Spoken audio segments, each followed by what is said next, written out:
ready to rumble. Schilling Show Unleashed on the Seven Thunders Media Network. Former city councilor, husband, father, and community watchdog. Your host, Rob Schilling.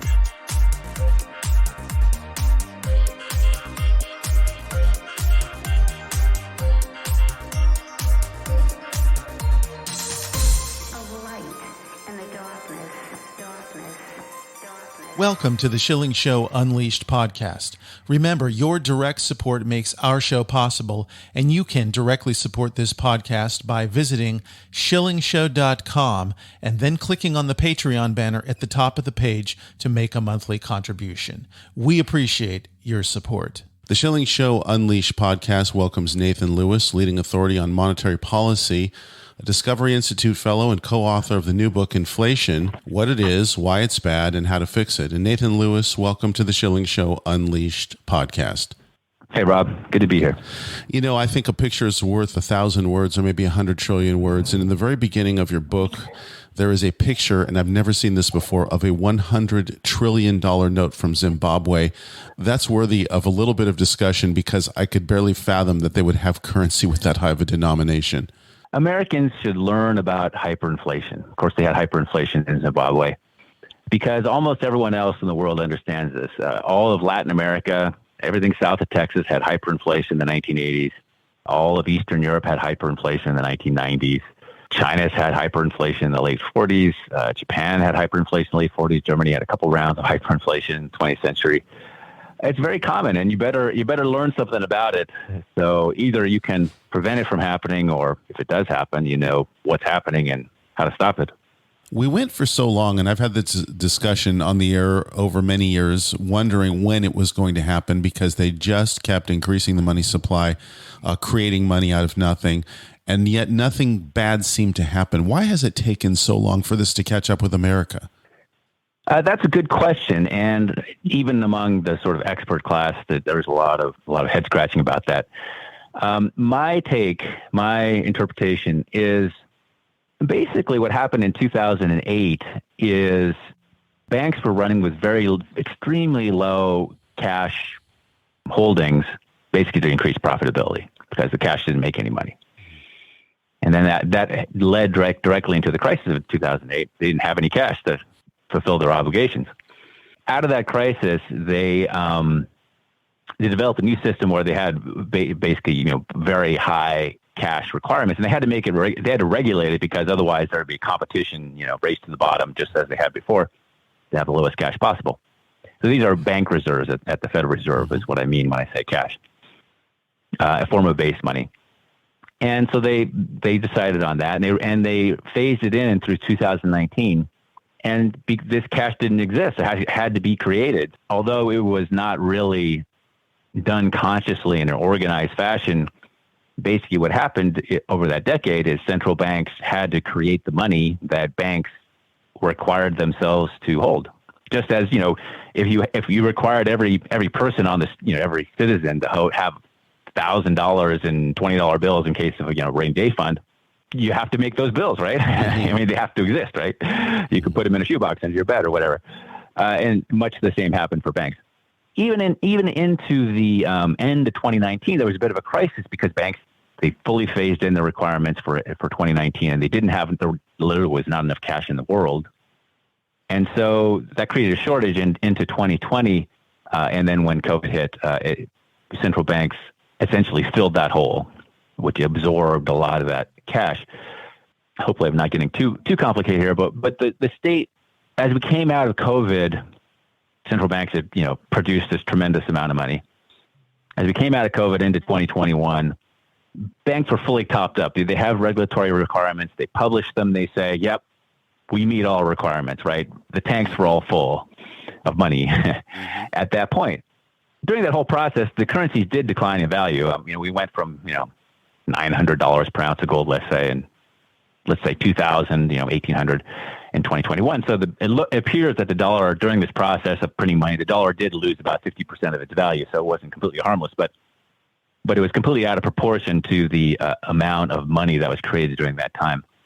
And one of the reasons we want to come out with this book at this time is to say, okay, according to our interpretation, that's it. Your free pass is over. That game is done, right? If you try that again, you're going to try to run a big deficit and have the central bank pay for it.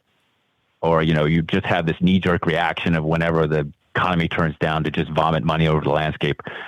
That's not going to work. And the outcome could be very nasty. So a lot of people are misinformed about what inflation is, and you have a very instructive part in the beginning of the book talking about three things that people think inflation is versus what it really is. So let's go into that. There is, if the term inflation, economists have been trying to give it an exact definition for decades. Ludwig von Mises used to try to do this in the 50s, and unfortunately, the problem was that no one really cared what Ludwig von Mises says.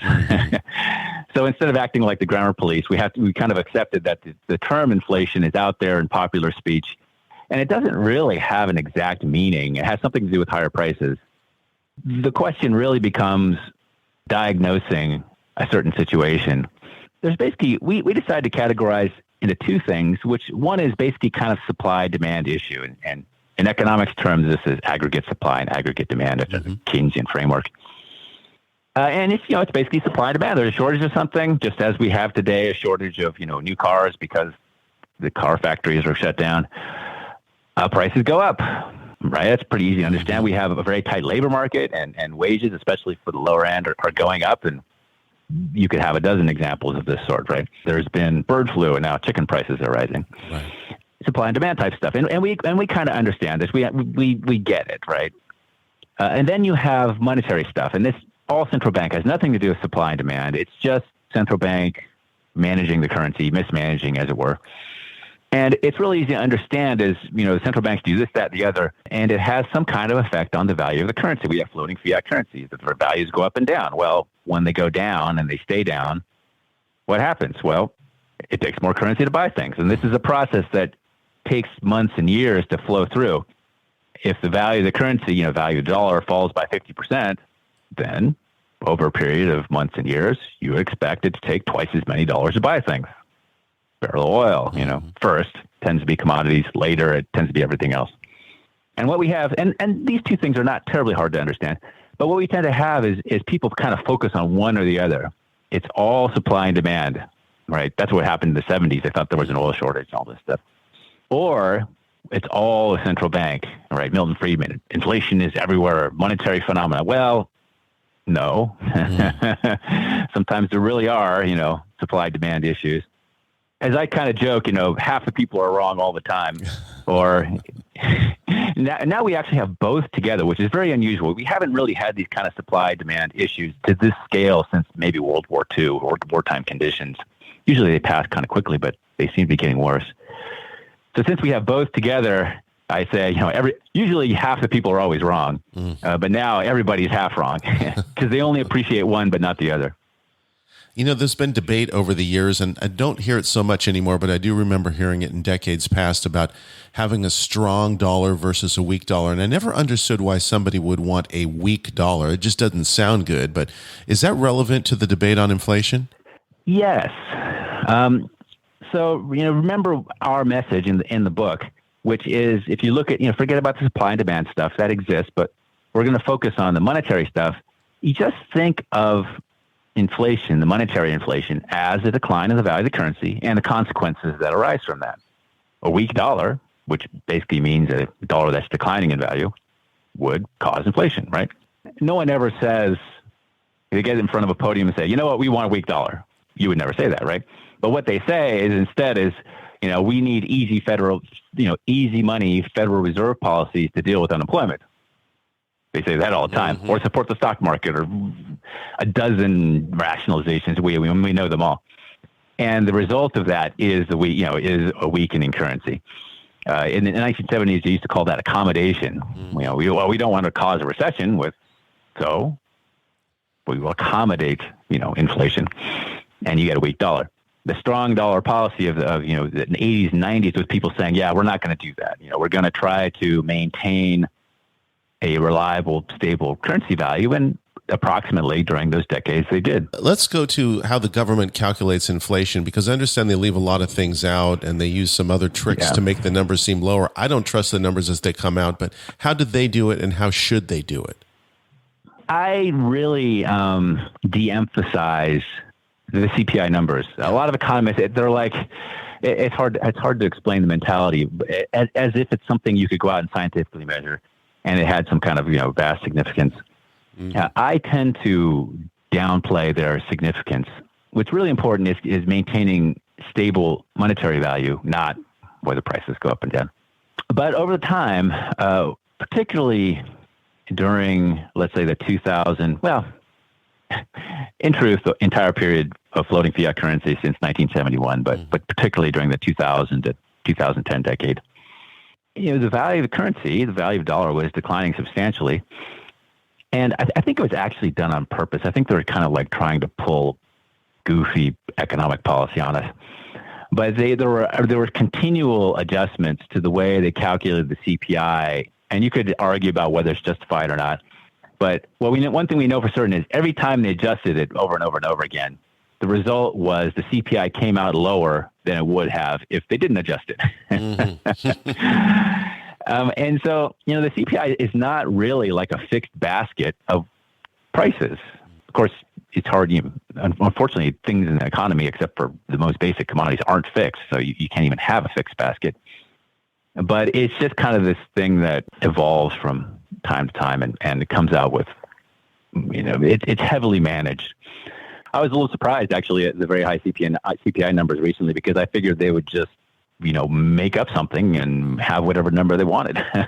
Does it make you think that it's worse, though? That as bad as they're stating, that it's even worse than that? That's a good question. Yes, probably a little worse. I mean, the typical family is probably seeing price increases or the effects on their finances and so forth a little more than the official 8%. So maybe it's 10% or 12% or something. And we have seen some very big increases in especially in kind of food and energy type stuff.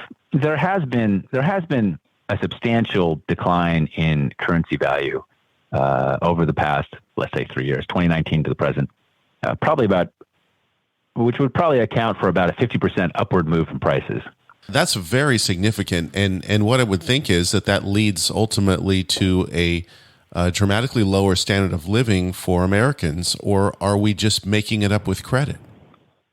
Exactly, yes. And that's one of our messages in the book, is that if you just think about it as a declining currency value, what has happened in the 50 years since we adopted floating fiat currencies in 1971? Well, I estimate that the value of the dollar is probably about 1/50th today of what it was worth during the Kennedy administration. 1/50th. Yeah. And actually, and the dollar is still a major international currency because actually all the other countries have been even worse than that. Like I said, much of the world even had hyperinflation in the 80s, 90s. If you just think about it, if the currency that you get paid in, if your wages are paid in, goes down that much, 98% over the course of 50 years, you have to, it's like you're on a treadmill. You have to get raises just to keep steady, right? Yeah. And you're depreciating the value of your wages. You're depreciating the value of all kinds of assets, like, fixed income assets and all kinds of assets. Basically, it makes you poorer. And this is real easy to see in any other poorly managed Latin American country. Mexican peso's value has gone from about 3 to the dollar to about 20 to the dollar from 1990 to the present. And not surprisingly, Mexico is no better off today than it was 30 years ago, basically, right? Other countries, China has gotten wealthy during that period. Mexico hasn't gotten wealthy at all. And that has something to do with it. And so, I say to people, it's really easy to understand when you depreciating the value of your currency over the long term, as we have done in our floating fiat currency system, it's real hard to get ahead. You tend to be a pattern of stagnation. And if it gets really bad, if you have bad inflation or even hyperinflation, then it's, you're not just even stagnant, you're kind of like, crashing into the earth. The Schilling Show Unleashed podcast with Nathan Lewis continues in just a moment.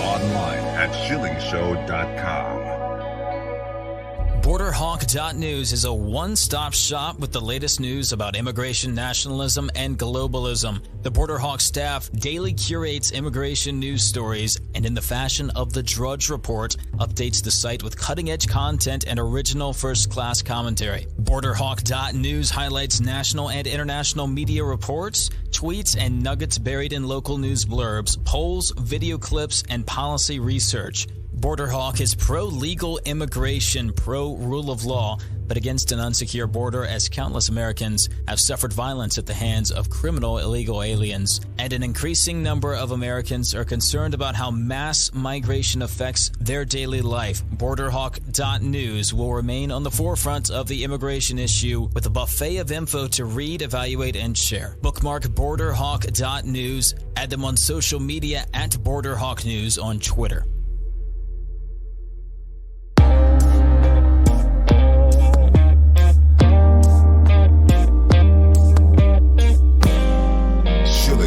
Schilling Show Unleashed.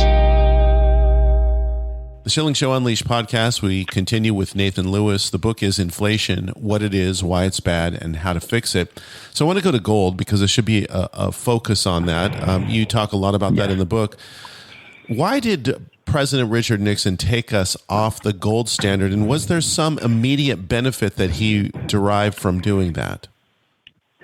That's a good question. I've been talking about this change that we had in 1971, and every American should understand this. It's one of the most significant points in U.S. history, along with World War II and the Civil War and the stuff we all learn about. So people should understand what happened at that time. We had been on the gold standard system, just like every other country in the world that took itself seriously, for nearly 200 years, from the founding of the country up to 1971, with some lapses, but we stuck to the principle. The basic idea was that gold was pretty stable in value. We know this. And so if you linked your currency to gold, then your currency would be pretty stable in value, right? It might go up and down a little bit, but it's going to be pretty reliable. This worked pretty well. During those times when we stuck to the gold standard system in the United States, we never had an inflation problem, only when we left it momentarily. Also, after nearly 200 years of this stuff, 180 years, in the 1960s, we had become the wealthiest country in the history of the world. It worked pretty well. Yeah. The final decade of the gold standard era in the United States was not some horrible disaster. Like everyone said, oh, the gold standard is a disaster. It's not working. Let's do something else. That didn't happen, right? It was great. It was probably the best decade for the American middle class of the last century. And then so what was Richard Nixon doing, right? It's like, well, he wasn't solving a problem. Well, he was solving a problem. He was solving his problem and not everybody else's problem. It's kind of a long story of how, the institutional framework by which the gold standard system was maintained deteriorated during the entire post-war period. But it culminated in the Richard Nixon's presidency. And basically, he had this guy, William Martin, at the Federal Reserve. He had been there since 1951. He had always been a pretty good defender of the gold standard system, kept the dollar's value linked to gold, even when there were a lot of pressures to violate that. And he was doing that again in 1969. There was a recession in 69. And Nixon looked at that and he said, well, my buddy, my economist friend, Arthur Burns, says, well, we have a recession. And to deal with the recession, we need some easy money. And then I'll get reelected in 1972. So when Chairman Miller's term was up in January of 1970, he replaced Miller with Burns. Burns did exactly what he was told Nixon he should do. Had this easy money policy. It basically caused the dollar to depreciate from its gold parity, and basically became a floating fiat currency. And instead of floating, it sank, which was exactly the point. It's a weak dollar policy, essentially. And it worked. And the economy recovered. There was this kind of inflationary recovery, this false boom in 1972. And Nixon got reelected in a landslide in 1972. And then 1973, the consequences came due. And, we started a decade where Americans got poorer. That's what happens when your currency falls in value. During the 1970s, the dollar value probably fell by about 90%, a 10-to-1 ratio. We ended up with a 10-cent dollar by the 1980s. And we were much worse off as a country as a result. You know, this is interesting because there was post-Nixon under Gerald Ford, a campaign called Win or Whip Inflation Now. And in fact, you even have a picture of one of those buttons in your book. But I think that's where a lot of people got the wrong impression, like this is some big monster that we have to somehow tame or defeat when it was our own creation. Exactly. Yes. And that's what we want to talk in the book. I just mentioned, supply demand factors and monetary factors. In the 1970s, I thought it was 100% monetary. It was Arthur Burns at the Fed getting Nixon reelected. But Nixon's a Republican. He wasn't a Democrat. Wasn't a leftist. Ford was a Republican, not a leftist. Mm-hmm. Both of those guys. Nixon also put in price controls. Yeah. Terrible idea, right? Ford shows up instead of fixing the currency problem, the Federal Reserve problem. He basically didn't know what to do, so he kind of hemmed and hawed, and they thought it was kind of a supply demand kind of thing. Totally ineffective.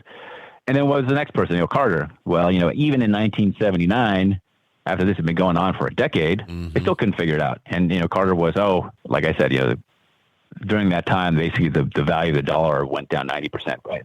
Roughly. So it became a 10-cent dollar. Not surprisingly, the price of oil went up 10 times. Carter went on TV and said, well, let's turn down our thermostats and wear a sweater. They still couldn't figure it out. Both sides, Republicans and Democrats, have a long history of misdiagnosing the problem and not having effective solutions. Is there any nation in the world today that is basing their currency on either gold or silver? And I do seem to recall maybe 4 or 5 years ago, there was discussion in Mexico about basing the peso on silver. Maybe I heard wrong, but I thought they were talking about that. But is anyone doing that? Well, there's a little bit of debate about whether Russia just recently, in the last couple of weeks, adopted that policy. Yes, which is an interesting idea. It's a little too early to say definitively, but I think they're kind of feeling it out a little bit. And yes, you're right. There was an initiative in Mexico to base the Mexican peso on silver because the Mexican peso used to be a silver coin made in Mexico City from the Spanish silver mines of the New World. And that Mexican silver dollar was actually a major international currency for 500 years. The U.S. dollar is based on that coin, the Mexican silver dollar. The Chinese yuan is based on that coin, the Mexican silver dollar. So there's a bit of a tradition in Mexico about that silver coin. So that's interesting. No, there's no gold-based currency, national currency in the world today. There are some cryptocurrencies starting up and so forth. And there are a couple reasons for this. One is there's a lot of institutional resistance. There's all the academic economists and the IMF and all these other people say don't do that. There's talk that Muammar Gaddafi of Libya wanted to introduce a pan-African gold-based currency. And then suddenly he was no longer the leader of Libya. 12 months later, coincided exactly with the coup in Libya. So there's a fair amount of institutional resistance against it. But there's also some technical problems, and that is a country that unilaterally, most countries have are smaller countries. Right? If you're Guatemala, you have a lot of trade with the rest of the world, or you're South Korea or somewhere else. If you were to fix your currency to gold, then the foreign exchange volatility with all the other currencies would be the same as the gold price, right? That would be it. And that would introduce quite a lot of difficulty. So the basic idea of a gold standard system is you abandon the idea of, we're going to have our domestic floating fiat currency and have our local guy make stuff up as it goes along and affect unemployment and so forth. The idea is we're going to depoliticize it. We're going to have simple rule. We're just going to make the value of the currency equal to gold, this external standard of value. And that's what most countries in the world do today. They don't use gold. They use the dollar. Once again, they just take the currency. It's worth $1. They maintain that policy. The same basic idea. It's external standard of value. And the advantage they get from that is it becomes very easy to trade within the dollar sphere. So over 100 countries tied to either the dollar or the euro at this time. Even though there are no gold standard currencies presently, the basic idea of, forget about fiat currencies and just tie your currency to an external standard of value, and you get to share fixed exchange rates with everyone else who has the same standard of value. That basic idea is still popular today, and that's all a real gold standard really is. You just tie your currency to the value of gold. Finally, Nathan Lewis, let's talk about what people can do to protect their own money. A lot of people are extraordinarily concerned, and they don't know where to turn right now. First of all, my prognostications of the future are probably no better than anyone else's, which means, everyone's wrong a lot of the time. It's very hard to say exactly what's going to happen in the next year or 5 years or 10 years. For Americans especially, I would emphasize that we live in a floating fiat currency environment. The value of the currency is not stable. The value of the currency, our currency, the dollar, has declined by my estimate probably 50 times. It's worth 1/50th of what it was worth in the past, in the 60s. We have entered, it's already happening, another period where the currency seems to be declining in value. The whole idea that, government bonds are the risk-free asset because, it's not going to default. But if the currency those bonds are denominated in goes down 10 times like it did in the 1970s, it's not going to be worth very much anymore, right? It's going to be worth only 10 cents. I would suggest having some portion of your portfolio of assets as something that is going to be, is not necessarily going to prosper, but it's going to be appropriate for those kind of periods. Gold is kind of the classic liquid investable asset. Property can do well. Stocks are a real asset, that's buildings and factories and so forth. But during inflationary periods like the 1970s, stocks tend to do very badly. The valuations tend to go very low, and so they don't tend to be a very good performing asset in an inflationary period, unless things get really nasty, in which case they can become sort of hard asset refuge. I basically preach diversification, and if you just think about this as an investor, if the value of the dollar, let's just say, fell to half or a quarter or a tenth of where it is today, what kind of portfolio would I want to hold, right? Mm-hmm. What would the effect be on various assets? Just think about it and then place your bets accordingly. Nathan, if people would like to follow your work online or get a copy of your new book, Inflation, how could they do that?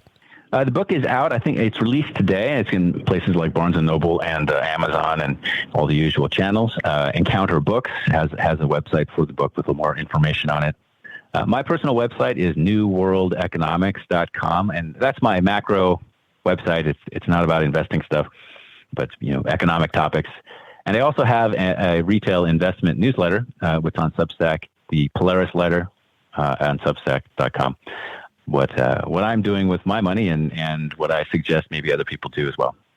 Nathan Lewis, thank you for joining us today on the Schilling Show Unleashed podcast. Really appreciate it. Thanks for having me. That concludes another edition of the Schilling Show Unleashed podcast. Visit us online at shillingshow.com, where you can directly support this podcast by clicking on the Patreon banner at the top of the page and making a monthly donation. Your support is essential for the continuation of the Schilling Show Unleashed podcast. Until next time.